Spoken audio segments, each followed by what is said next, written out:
नमस्कार बच्चों। स्वागत है आप सबका मेरे इस हियर में। ये एक ऐसी जगह है जहां हम इंग्लिश की इंटरेस्टिंग लेसन्स और पोएम्स को मिलकर पढ़ते हैं और ध्यान से सुनते हैं ताकि हर स्टोरी या चैप्टर हमारे दिमाग में क्लियर और एक्साइटिंग बन जाए। हियर का मतलब होता है सुनना, इसलिए यहाँ सब कुछ सुनने और समझने पर जोर दिया जाता है। आपको सिर्फ कान खोलने हैं, मन लगाना है और इमेजिन करना है जो आप सुन रहे हो वह कहानी आपके आंखों के सामने चल रही है। आज हम पढ़ेंगे क्लास 12 से इंग्लिश का एक इंटरेस्टिंग पोएम वाटर, जिसके राइटर हैं चल्लापल्ली स्वरूपा रानी। इसके ट्रांसलेटर हैं उमा भृगुबांदा। पहले हम लोग इस पोएम को पढ़ेंगे, तो चलो शुरू करते हैं। Let's hear. Just as the water knows the grounds incline, it knows the generations old strife between the village and the water. Like the dampness on the wells as that never dries, it knows that untouchability never disappears. The water knows everything. It knows the difference of race between the Samaria woman and Jesus the Jew. It also knows the subcaste difference between leather and spool. It knows the agony of the Panchama, who, not having the right to draw a pot of water, waits all day near the well with his empty pot until a Shudra arrives. It knows the humiliation of the water girl vain he who poured the water from a distance, falls all over and touches her. It knows the righteous rays of Karamchedu Suvarthammahu, opposed the Kamma landlords with her water pot when they asked her not to pollute the pond water. The water is witness to centuries of social injustice. When I see water, I remember how my Vada, which would thirst only for a glass of water. For us, water is not simply H2O. For us, water is a mighty movement. It is the Mahad struggle at the charter tank.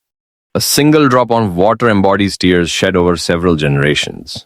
In the many battles we fought for a single drop of water, our blood flowed like streams, but we never managed to win even a small puddle of water.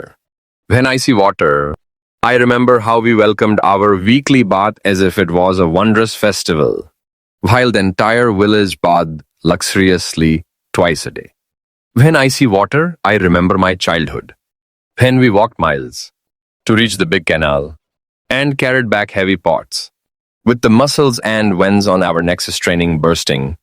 I remember its thatched roof still of flame, but Malapalle burning to ashes for want of a pot of water. Water is not a simple thing. It can give life, but it can also devour lives. The water that refused to quench parched throats became the killer tsunami wave that swallowed whole village after village. The poor are but playthings in its vicious hands. Often it turns villages into dry deserts, and sometimes it drowns them in floods. Between the village and the water, between one state and another, this water can ignite many struggles and strife. It can make blood run in streams, but it can also sit innocently in a Bisleri bottle. This water from our village, well, that forces us to do many a circus feat. Now slowly, surreptitiously, dances its way into the Pepsi Man's bottle. With its new name, mineral water, it takes us to the skies. It raises a storm. Now water is no mean matter. It's a multinational market commodity. As they say, water is omniscient. It contains the world. ये कविता बताती है कि पानी सिर्फ पीने या नहाने की चीज नहीं है, बल्कि ये समाज के दुख, अन्याय और संघर्ष का गवाह है। कवित्री कहती है कि जैसे पानी जमीन की ढलान पहचान लेता है, वैसे ही ये गांव और वाड़ा, दलित बस्ती के बीच पीढ़ियों से चले आ रहे भेदभाव को भी पहचानता है। अछूतपन कुएं की नमी की तरह कभी सूखता नहीं। पानी जानता है कि समाज में ऊंच नीच है। यह भी जानता है कि सामरी स्त्री और यीशु मसीह के बीच नस्ल का फर्क था, और यह भी कि चमड़े का काम करने वालों और धागा काटने वालों के बीच उपजाति का फर्क है। पानी उस पंचम जाति के दुख को जानता है जो कुएं से पानी निकालने का अधिकार न होने के कारण खाली घड़ा लिए घंटों किसी शूद्र के आने का इंतजार करता है। पानी उस अपमान को भी जानता है जब वाड़ा की लड़की को दूर से पानी डालने वाला आदमी गलती से छू देता है।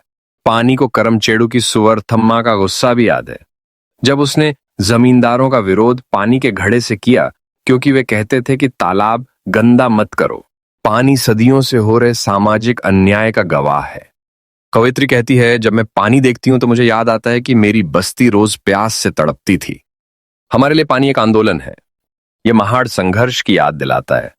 पानी की हर बूंद पीढ़ियों के आंसुओं को समेटे है। हम एक बूंद पानी के लिए खून बहाते रहे, लेकिन छोटा सा पोखर भी नहीं मिला। कवयित्री को याद आता है कि बचपन में सप्ताह में एक बार नहाना त्योहार जैसा लगता था, जबकि गांव के लोग दिन में 2 बार नहाते थे। कवयित्री को बचपन की याद आती है, जब वह नहर तक मीलों पैदल चलती और भारी घड़े भरकर गर्दन की नसें खींचते हुए घर लाती। उसे मालापल्ली की याद आती है, जब प्यास के कारण गांव की झोपड़ियां जलकर राख हो गईं। पानी सिर्फ जीवन नहीं देता, यह सुनामी बनकर गांवों को निगल भी सकता है। गरीब लोगों की जिंदगी पानी के हाथों खेल बन जाती है। कभी यह गांवों को सूखा बना देता है और कभी बाढ़ में डुबो देता है। यह गांव और वाड़ा के बीच, राज्य और राज्य के बीच झगड़े करा सकता है। अब वही कुएं का पानी बोतल में भरकर मिनरल वाटर और पेप्सी बनकर बिक रहा है। यह अब बड़ा बाजार बन चुका है। कवयित्री कहती है, पानी सर्वज्ञ है, उसमें पूरी दुनिया समाई है। उम्मीद करता हूं आपको एक्सप्लेनेशन अच्छा लगा। अगर आपको मजा आया और कुछ नया सीखने को मिला, तो वीडियो को लाइक करना, अपने दोस्तों के साथ शेयर करना और चैनल को सब्सक्राइब करना ना भूलें। और हाँ, उस बेल आइकॉन को भी जरूर दबाना, ताकि अगला इंग्लिश लेसन सबसे पहले आप तक पहुंचे।